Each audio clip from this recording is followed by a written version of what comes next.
Hello student, स्वागत आहे तुमचं विक्रम अकॅडमीच्या यूट्यूब चॅनलवर. आज आपण 11th स्टँडर्डचा बुक किपिंग अँड अकाउंटन्सी हा सब्जेक्ट शिकत आहोत. टॉपिक आहे सबसिडरी बुक्स आणि आपण सिम्पल कॅश बुक शिकत आहोत. लास्ट व्हिडिओमध्ये आपण सिम्पल कॅश बुकचा बेसिक फॉर्मॅट आणि एक प्रॉब्लेम पाहिलेला आहे आणि आता आपण प्रॉब्लेम नंबर 2 पाहत आहोत, सिम्पल कॅश बुक कसं बनवायचं यासाठी. तर स्टुडंट्स, तुम्हाला क्वेश्चन्स बुकमध्ये पाहावा लागेल आणि त्याच्यानंतर इथे सोल्युशन आपण कसं करणार आहोत, सिम्पल कॅशबुकमध्ये कशा प्रकारे एंट्रीज पोस्ट करणार आहोत हे आपल्याला इथे पाहायचं आहे. ओके, बट क्वेश्चन तुम्हाला कुठे पाहावा लागेल? टेक्स्टबुकमध्ये. पेज नंबर आहे 125, क्वेश्चन नंबर 2. तुम्ही बुक ओपन करा, पेज 125 आहे आणि त्यावरचा क्वेश्चन नंबर 2 आपण घेणार आहोत. ठीक आहे. ओके स्टुडंट्स, रीड करूया problem. Enter the following transaction in the simple cash book of Messrs. Saurabh traders. तर सौरभ ट्रेडर्स हे फर्मचं नेम आहे आणि त्यांच्या बुक्समध्ये सिम्पल कॅश बुक बनवायचं आहे. पहा इथं लिहिलं, in the books of messrs Saurabh traders simple cash book. इथे नेम लिहिणं महत्त्वाचं आहे. फॉर्मॅट तुमच्यासमोर प्रिपेअर आहे, जसं आपण फर्स्ट प्रॉब्लेममध्ये केला होता. डेबिट साईड आणि क्रेडिट साईड दोन साईड असणार आहेत. डेट, रिसिप्ट नंबर म्हणजे आर नंबर लिहिलेला आहे. LF अमाऊंट कॉलम आलेला आहे. पुन्हा एकदा डेट, पेमेंट्स, वाउचर नंबर म्हणजे V नंबर लिहिलेला आहे. LF अमाऊंट रुपीज कॉलममध्ये. तर एवढे कॉलम्समध्ये प्रिपरेशन्स करायचे आहेत. अकाउंट्स मोठंच लागेल, त्यामुळे मी आधीच मोठं लेजर क्रिएट करून ठेवलेलं आहे आणि आता यामध्ये आपल्याला पोस्टिंग करायची आहे. आपण घेणार आहोत प्रॉब्लेम नंबर 2ची. ठीक आहे, तर चला स्टार्ट करूया. फर्स्ट ट्रान्झॅक्शन्स तुमच्यासमोर आहे. 2019 जुलै, फर्स्ट डेट म्हणजे 1 जुलैची. Started business with cash. Business चालू केलेला आहे आणि तो बिझनेस चालू करण्यासाठी कॅश आणली गेलेली आहे. तर ठीक आहे, कॅश बिझनेसमध्ये येते, कॅश कम्स इन. तर कॅशबुकमध्ये रेकॉर्ड करण्यासाठी सिम्पली तुम्हाला 2 वेज दिलेले आहे. जर बिझनेसमध्ये कॅश येते, कॅश कम्स इन, देन तुम्ही रिसिप्ट साईडला पोस्ट करा आणि बिझनेसमधून कॅश जातीये, देन तुम्हाला लिहायची आहे payment side. Okay, so first ट्रान्झॅक्शनमध्ये सांगितलंय बिझनेस स्टार्ट केला, बिझनेसमध्ये कॅश आणून, आणि बिझनेसमध्ये कॅश आली आहे म्हणजे रिसिप्ट साईडला आपल्याला लिहावं लागेल. येस, इथे लिहूया डेट पहिली, फर्स्ट. आणि बिझनेसमध्ये कॅश आणणं म्हणजे याला कॅपिटल असं म्हणतात, तुमच्या लक्षात असेल तर. सो इथे आपण पोस्टिंग लिहूया टू कॅपिटल अकाउंट. नरेशन मध्ये सांगायचं आहे बीइंग बिझनेस स्टार्टेड. किती अमाऊंट असणार आहे तर दिलेली आहे त्यांनी 1 लाख रुपीजची. ती अकाउंटच्या नावाच्या समोर आपण पोस्ट करणार 1 lakh rupees. Yes, first transaction complete झालेलं आहे. ना नेक्स्ट नंबर डेट आहे 3 जुलै. Deposited cash into bank. बँकेमध्ये तुम्ही कॅश डिपॉझिट केली. सिम्पल क्वेश्चन आहे, कॅश तुमच्याकडे येते की तुमच्याकडून जाते? तर ऑफकोर्स बँकेत जर तुम्ही कॅश डिपॉझिट करता तर तुमच्याकडून कॅश जाते. करेक्ट, म्हणजे तुम्हाला लिहायला पाहिजे पेमेंट साईडला. तुमच्याकडून कॅश जाते म्हटल्यावर. आणि अकाउंटचं नेम काय येणार तर तुम्ही बँक म्हणायला हवं, कारण बँकेत आपण पैसे देतोय, डिपॉझिट करतोय. येस, तर नरेशन इथे सांगू शकतो being cash deposited into bank. Okay, किती अमाऊंट डिपॉझिट केलेली आहे ती सुद्धा आपल्याला सांगितली आहे, ती आहे 80,000ची. तर अकाउंटच्या समोर 80,000 मेन्शन करूया. तर हे झालं सेकंड ट्रान्झॅक्शन कम्प्लिटेड. पुढे डेट आहे 5 जुलै. सांगितलंय purchase stationery for cash. Purchase केलेलीच आहे स्टेशनरी. ठीक आहे, जर तुम्ही स्टेशनरी परचेज करता तर पैसे तुमच्याकडून जाणारच ना. कोणत्याही प्रकारचा परचेज असेल तर आपण त्याच्यामध्ये पेमेंटच करत असतो, पैसे आपल्याकडून जात असतात. कॅश गोज आउट म्हणजे आपल्याला क्रेडिटला लिहायला पाहिजे पेमेंट्समध्ये. इथे अकाउंटचं नेम लिहूया, तिथे दिलेलं असणार आहे अकाउंटचं नेम. परचेज स्टेशनरी म्हटलंय म्हणजे स्टेशनरी अकाउंट आपण घेऊ शकतो. Stationery account. नरेशन सांगू शकता being stationery purchase, being stationery purchase आणि इथे अमाऊंट आपण लिहूया किती येते 2000 रुपीज. येस स्टुडंट्स, पुढे पाहूया 7th डेट आहे 7th कॅश परचेस म्हटलेला आहे. पुन्हा एकदा परचेस आणि आपल्याला माहिती आहे परचेस म्हटलं की आपल्याला अमाऊंट द्यावी लागते. अकाउंट तुम्हाला परचेसच घ्यावं लागेल, आणखी काही तिथे मेन्शन नाही केलेलं आहे. परचेसेस अकाउंट नरेशन लिहूया. काय परचेस होणार? बिंग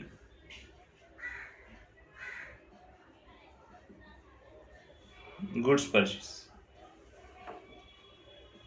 काय परचेस होणार? Goods purchase. ओके, किती?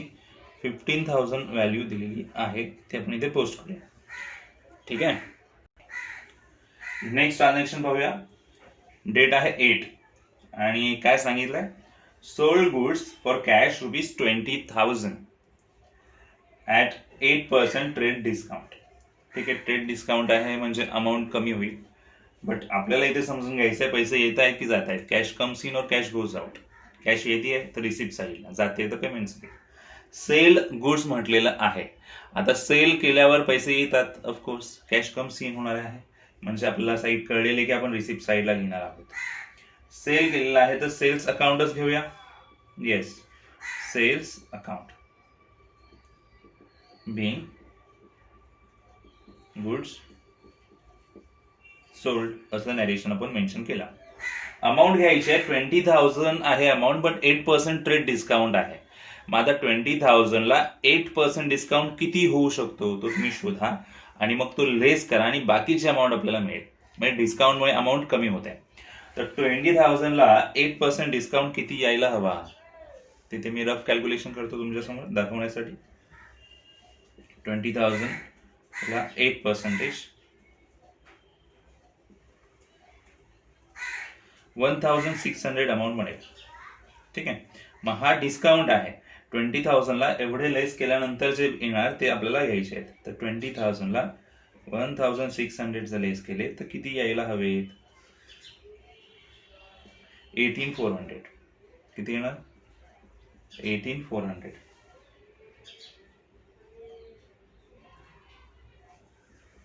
Okay, yes. नेक्स्ट ट्रान्झॅक्शन पहा स्टुडंट. डेट आहे 10. Paid insurance premium. Insurance premium paid केला. ठीक आहे, आता पेड केला म्हणजे पेमेंट झालेला आहे आणि पेमेंट झालेला आहे म्हणजे तुम्हाला पेमेंट साईडला म्हणजे क्रेडिट साईडला लिहावं लागेल. काय लिहिणार? बाय अकाउंट नेम तिथे आहे insurance premium account being insurance premium paid केलेला आहे तर तेच सांगूया आपण. इन्शुरन्स प्रीमियम पेड मी शॉर्ट मध्ये सांगितलं, तुम्ही पूर्ण लाईन लिहा. ठीक आहे, तर 5,000 रुपीजची अमाऊंट आहे तिथे पोस्ट केली. Next, paid cash to Dikshit असा प्रश्न आहे. Paid cash to Dikshit. तर ठीक आहे, पेड म्हटल्यावर पेमेंट झालेलं आहे, पैसे दिलेले आहेत, कॅश गोज आउट आणि त्याच्यामुळेच पुन्हा एकदा पेमेंट साईडला आपल्याला ते पोस्ट करावं लागेल. नाव दिलेलं आहे Dikshit account being cash paid केलेली आहे तर कॅश पेड असं म्हणूया. ठीक आहे, किती पेड केली आहे तर 10,000ची अमाऊंट इथे लिहूया. ठीक आहे. नेक्स्ट पुढचं ट्रान्झॅक्शन आहे receive cash from Saxena. Receive जे पैसे मिळालेत आणि रिसीव्ह होणार तर ते कुठे येणार आहेत? रिसिप्ट साईडला. रिसिप्ट साईड म्हणजेच रिसीव्ह करणारी साईड. तर इथे आपण लिहूया डेट 15 आणि पैसे मिळालेत सक्सेनाकडून तर सक्सेनाचं नाव देऊया Saxena account being cash received. ठीक आहे, किती मिळाली कॅश? 80,000. ठीक आहे. पुढे डेट आहे 17. रिसीव्ह कमिशन म्हटलंय. कमिशन रिसीव्ह म्हणजे पैसे मिळत आहेत, रिसीव्ड होत आहेत, म्हणजे रिसिप्ट साईड सेम साईडला लिहिणार आपण. इथे टू कमिशन, कमिशन मिळालं म्हणजे कमिशन अकाउंट येईल. ठीक आहे. एंट्रीमध्येच नॅरेशनमध्येच आपल्याला सांगणार आहेत ट्रान्झॅक्शनमध्येच की अकाउंट कोणतं असायला हवं. तर कमिशन मिळालं आपल्याला, तर आपण लिहूया कमिशन रिसीव्ड इथे नॅरेशनमध्ये. कमिशन हे ब्रॅकेटमध्ये आपण मेन्शन केलं. ठीक आहे. किती कमिशन मिळत आहे? So it is 2000. Okay, 2000 mention केलं. डेट आहे 18. ड्यू फॉर डोमेस्टिक यूज म्हणजे पर्सनल यूजसाठी, घरगुती कामासाठी काही पैसे घेतलेले आहेत. म्हणजे बिझनेसमधून तर पैसे गेले ना, डोमेस्टिक यूज म्हणजे पर्सनल यूजसाठी तुम्ही पैसे नेले म्हणजे ते कॅश गोज आउट असंच म्हणावं लागेल. पेमेंट साईडलाच लिहावं लागेल. येस. आणि पर्सनल यूजसाठी, डोमेस्टिक यूजसाठी नेणार म्हणजे त्याला ड्रॉइंग म्हणता येतं, हे आपल्याला माहिती आहे. ओके, सो इथे लिहूया बाय ड्रॉइंग अकाउंट. नरेशन आपल्याला लिहावं लागेल. सिंपल नरेशन लिहूया. Being drawing made. ठीक आहे. किती नेली व्हॅल्यू? 4000. अकाउंटच्या समोर व्हॅल्यू मेन्शन केली. ठीक आहे. आता डेट आहे 22 students. 22 sold old furniture. Old furniture आपण विकलेलं आहे. विकल्यावर पैसे येतील म्हणजे कॅश कम सीन. आणि कॅश कम सीन म्हटल्यानंतर आपल्याला ते लिहायला पाहिजे डेबिट साईड. ओके, तिथे लिहूया टू फर्निचर नाव म्हटलेलं ना, म्हणजे अकाउंट आपलं फर्निचर बनेल. इथे furniture account being furniture sold असं आपण म्हटलं. अमाऊंट किती आहे? 5000. ठीक आहे. हेही ट्रान्झॅक्शन झालं. पुढचं ट्रान्झॅक्शन आहे 25 डेटचा. Paid salary to Ram. तर रामला सॅलरी दिली असं आपण म्हटलेलं आहे. तर सॅलरी दिली म्हणजे पैसेच दिले, कॅश गोज आउट. आणि कॅश गोज आउट म्हटल्यावर पेमेंट साईडला इफेक्ट दिसेल की नाही? येस.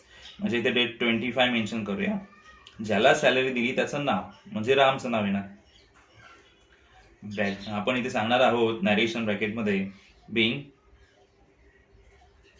Salary paid.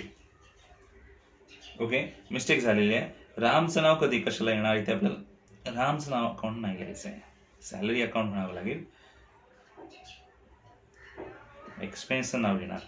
मिस्टेक झाली माझ्याकडून. ठीक आहे. सॅलरी अकाउंट घ्यावं लागेल. एक्सपेन्सचं नाव घेणार, रामचं नाही. सॅलरी कोणालाही दिली तरी सॅलरी अकाउंटच म्हणावं लागेल. एक्सपेन्सचं नाव घ्यायचं आहे. आणि अमाऊंट येणार 6000. ठीक आहे. आणि आता लास्ट डेट आहे 30. रिसिव्ड इंटरेस्ट असं म्हटलेलं आहे. तर इंटरेस्ट रिसिव्ड म्हणजे पैसे मिळत आहेत, कॅश कम सीन म्हणजे रिसिव्ड साईडला इफेक्ट दिसेल. ठीक आहे. तर डेट घेऊया 32. इंटरेस्ट मिळतोय म्हणजे अकाउंट पण इंटरेस्ट अकाउंटच असेल. ब्रॅकेटमध्ये सांगूया बीइंग इंटरेस्ट रिसिव्ड. किती? 4000. ठीक आहे. तर स्टुडंट्स सर्व ट्रान्झॅक्शनची पोस्टिंग आपण केलेली आहे. जिथून पैसे येणार असं कळतंय ते रिसिप्ट साईडला सगळे ट्रान्झॅक्शन पोस्ट केले. ज्या ट्रान्झॅक्शन कळतंय की पैसे जाणार आहेत बिझनेसमधून असे सगळे ट्रान्झॅक्शन पेमेंट साईडला पोस्ट केलेले आहेत विथ नॅरेशन. नॅरेशन लिहायला आपण जर्नल एंट्रीमध्येही शिकलेलं आहे. एक एंट्री झाल्यानंतर तुम्ही एक क्लोजिंग लाईन्स देऊ शकता, त्यामुळे ट्रान्झॅक्शन सेपरेट राहतील आणि तुमच्या लक्षात येतील. ओके, इकडे सुद्धा करू शकता तुम्ही.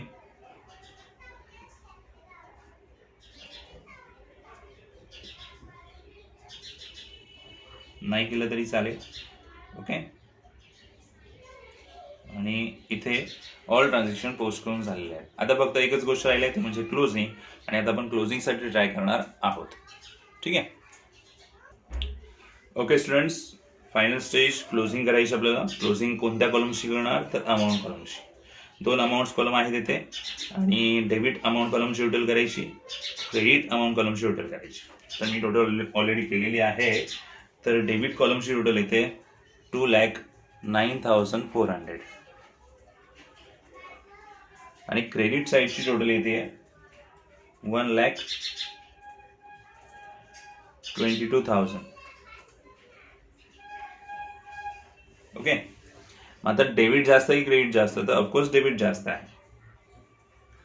2,09,400 2,09,400 टोटलिंग लिहिण्यासाठी स्पेस क्रिएट करून ठेवलेला आहे लाईन्समध्ये. जी मॅक्झिमम टोटल आहे ती तुम्हाला लिहायची याच्यामध्ये. तर डेबिटची टोटल मॅक्झिमम आली ती लिहिली, इथे पण लिहिली. पण क्रेडिटची टोटल एवढी नाही आहे. क्रेडिटची टोटल 1,22,000 येते म्हणजे या साईडची. तर आपण डिफरन्स काढूया, किती येतो बघूया. 87,400 एवढा डिफरन्स येतो. मग तो डिफरन्स आपल्याला इथे पोस्ट करायचा आहे ज्या साईडला कमी आहेत. तर क्रेडिटला कमी आहेत ना, येस, क्रेडिटला फक्त 1,22,000 आहेत. पण आपण इथे लिहिताना 2,09,400 लिहिलेत, जी मॅक्झिमम टोटल डेबिट साईडकडून आलेली आहे. मग क्रेडिट साईडची जी काही टोटल आली आहे वरच्या सगळ्या अमाऊंटची, त्या टोटलची डिफरन्स काढायची या अमाऊंट सोबत 87,400 आणि याला नेम द्यायचं आहे by balance carry down. Date एंडिंगची घ्यायची, जुलैच्या एंडिंगची डेट येते 31. ओके. आता हा बॅलन्स जो आपल्याला मिळालेला आहे हा जुलैच्या एंडिंगला आहे आणि हा नेक्स्ट मंथमध्ये म्हणजे जुलैच्या नंतर मंथ येतो कोणता? ऑगस्ट. ऑगस्टच्या फर्स्ट डेटला हा बॅलन्स रिफ्लेक्ट होणार, पण साईड बदलते. म्हणजे आपल्याला डेबिट साईडला पोस्ट करायला हवं. म्हणजे कुठे? हे क्रेडिटला मिळालं म्हणजे मी डेबिटला लिहिणार. बरोबर लाईनच्या खाली मेन्शन करायचं आहे 87,400 रिफ्लेक्ट होणार बॅलन्स ऑगस्ट मंथसाठी. तर डेट ऑगस्ट 1 असं मेन्शन करूया आणि इथे लिहूया टू बॅलन्स ब्रॉट डाऊन. आणि हा प्रॉब्लेम इथे संपलेला आहे. आपण क्लोजिंग सुद्धा व्यवस्थित केलेली आहे. तर प्रॉब्लेम नीट तुम्ही पाहून घ्या, तुम्ही स्वतः ट्राय करा. ट्रान्झॅक्शन पोस्ट करण्यासाठी अमाऊंट टोटलिंग स्वतः करा, म्हणजे तुमच्या लक्षात येईल की प्रॉब्लेम कशा पद्धतीने सॉल्व्ह व्हायला हवा. ठीक आहे. ओके स्टुडंट्स, तर हा व्हिडिओ इथे संपलेला आहे असं आपण म्हणूया. आता भेटूया आपण नेक्स्ट व्हिडिओमध्ये. तोपर्यंत गुड बाय, टेक केअर.